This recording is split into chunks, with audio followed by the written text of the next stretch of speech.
News చూస్తున్నాం. నేడు వరంగల్ జిల్లాలో ముఖ్యమంత్రి రేవంత్ రెడ్డి పర్యటించనున్నారు. కాంగ్రెస్ అధికారంలోకి వచ్చాక తొలిసారిగా ఆయన నర్సంపేటకు వస్తున్నారు. అక్కడ నిర్వహించే ప్రజా విజయోత్సవ సభలో ముఖ్యమంత్రి పాల్గొంటారు. ఈ సందర్భంగా 531 కోట్ల విలువైన అభివృద్ధి పనులకు శంకుస్థాపనలు, ప్రారంభోత్సవాలు చేయనున్నారు. గతంలో ఎమ్మెల్యే దొంతి మాధవరెడ్డితో వైరం కారణంగా రేవంత్ రెడ్డి ఈ నియోజకవర్గానికి రాలేదనేటువంటి చర్చ కూడా ఉంది. ముఖ్యమంత్రి పర్యటన నేపథ్యంలో పోలీసులు పటిష్ట బందోబస్తును ఏర్పాటు చేశారు. మొత్తం మీద ముఖ్యమంత్రి పర్యటనకు సంబంధించి మరింత సమాచారం మా ప్రతినిధి రాము వరంగల్ నుంచి అందిస్తారు. రాము, చెప్పండి, మొత్తం మీద ముఖ్యమంత్రికి సంబంధించిన పర్యటన షెడ్యూల్ ఏంటి? ఎప్పుడెప్పుడు వరంగల్ కి చేరుకునేటువంటి అవకాశం కనిపిస్తుంది? సభ ఎప్పుడు ప్రారంభమయ్యేటువంటి సూచనలు కనిపిస్తున్నాయి? ఎలాంటి కార్యక్రమాల్లో పార్టిసిపేట్ చేయబోతున్నారు? పూర్తి అప్డేట్స్ ఏంటి? ముఖ్యమంత్రి రేవంత్ రెడ్డి ఇవాళ వరంగల్ జిల్లా నర్సంపేట నియోజకవర్గంలో పర్యటించున్నారు. మధ్యాహ్నం 2:30కు హెలికాప్టర్ ద్వారా ఇక్కడ చేరుకున్న తర్వాత స్థానికంగా ఉన్న మెడికల్ కాలేజ్ ఆవరణలో నిర్వహించే భారీ బహిరంగ సభలో సీఎం రేవంత్ రెడ్డి పాల్గొని ప్రజలను ఉద్దేశించి మాట్లాడుతున్నారు. ముఖ్యమంత్రితో పాటు మంత్రులు కొండా సురేఖ, సీతక్క, పొంగులేటి శ్రీనివాస్ రెడ్డి, దామోదర్ రాజనరసింహ వీళ్ళందరూ కూడా ముఖ్యమంత్రి పాల్గొనే సభలో పాల్గొన్నారు. ఈ నేపథ్యంలో ఇప్పటికీ నియోజకవర్గ వ్యాప్తంగా ఒక చర్చ సాగుతుంది. దాదాపు 30 నెలల తర్వాత నర్సంపేట నియోజకవర్గంలో సీఎం రేవంత్ రెడ్డి వస్తున్నారు. ముఖ్యమంత్రి హోదాలో తొలిసారి వస్తున్న నేపథ్యంలో అక్కడ స్థానిక కాంగ్రెస్ నేతలతో పాటు స్థానిక క్యాడర్ కూడా ఘన స్వాగతం పలకడానికి ఇప్పటికే సిద్ధమైనట్టు తెలుస్తుంది. దాంతో పాటు గతంలో నర్సంపేట ఎమ్మెల్యేగా కొనసాగుతున్న దొంతి మాధవరెడ్డితో ఉన్న దీర్ఘకాలిక వైరం కారణంగా ఇప్పటికీ ఒక్కసారి కూడా రేవంత్ రెడ్డి రాలేదు.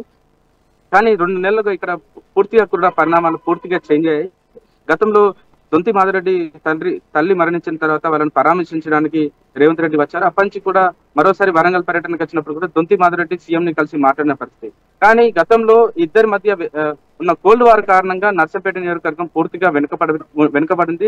నియోజకవర్గానికి నిధులు రాలేదు, అభివృద్ధిలో వెనుకబడిందని చెప్పేసి ప్రతిపక్షాలతో పాటు ప్రజలు కూడా తీవ్ర ఆరోపణ చేశారు. కానీ ఇద్దరు మరొకసారి కూడా ఒక వేదికపై రావడంతో నర్సంపేటకు సంబంధించి ఈ రోజు 531 కోట్ల రూపాయల అభివృద్ధి పనులకు పూర్తి స్థాయిలో శంకుస్థాపన చేయనున్నారు. డిజిటల్ గా కూడా ముఖ్యమంత్రి రేవంత్ రెడ్డి ప్రారంభించే అవకాశం ఉంది.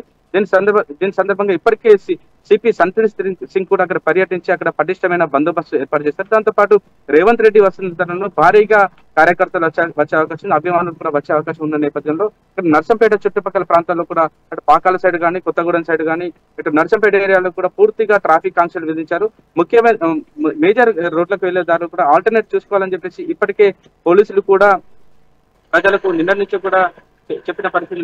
మొత్తానికి కూడా దాదాపు 30 నెలల తర్వాత ఇక్కడ రేవంత్ రెడ్డి నర్సంపేట నియోజకవర్గంలో పర్యటించడం, దాని తర్వాత ప్రజా పాలన విజయోత్సవాల్లో ఈ సభ ద్వారా ప్రజలను ఉద్దేశించి సీఎం రేవంత్ రెడ్డి ఏం మాట్లాడతారు, ఇంకా ప్రజలకు ఇలాంటి పీక కబుర్లు చెప్తారని చెప్పేసి ప్రజలతో పాటు కాంగ్రెస్ పార్టీ కార్యకర్తలు కూడా వెయ్యి కళ్ళతో పరిస్థితి నర్సంపేటలో నెలకొంది.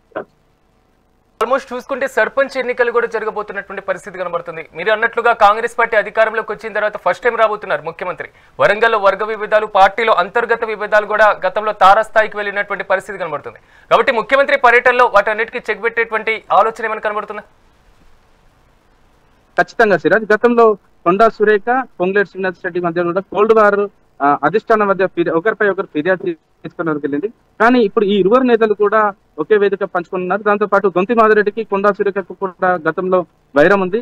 ఈ ముగ్గురు నేతలతో పాటు సీఎం రేవంత్ రెడ్డి వాళ్ళను ఏ విధంగా ఒక తాటి మీద తీసుకొస్తారు, ప్రజలకు ఏ విధమైన భరోసా కల్పించారు, ఎలాంటి అభివృద్ధి కార్యక్రమాలు చేపడతారని చెప్పేసి నియోజకవర్గంతో పాటు రాష్ట్ర వ్యాప్తంగా కూడా అందరూ కూడా ఇప్పుడు నర్సంపేట వైపే చూస్తున్నారు. గతంలో ఇచ్చిన హామీలు కాంగ్రెస్ పార్టీ 6 గ్యారెంటీలు 420 హామీలు ఇచ్చారు, కానీ ప్రజలు మోసం చేశారని చెప్పేసి అక్కడ ఉన్న లోకల్ బీఆర్ఎస్ క్యాడర్తో పాటు మాజీ మంత్రులు, మాజీ ఎమ్మెల్యేలు కూడా నర్సంపేట నియోజకవర్గంలో పర్యటించి వాళ్ళకు చెప్పే ప్రయత్నం చేశారు. కానీ కాంగ్రెస్ పార్టీ ఇచ్చిన హామీలు ఏ విధంగా నెరవేర్చలేదు. కానీ ఇప్పుడు ఒక వేదిక మీద రావడంతో నర్సంపేట మరోసారి కూడా అభివృద్ధి జరుగుతుందని చెప్పేసి అక్కడ నియోజకవర్గ ప్రజలైతే ఎంతో ఆశ పెట్టుకున్నారు. ఇక్కడ మరొక విషయం కూడా చూసుకోవాలి.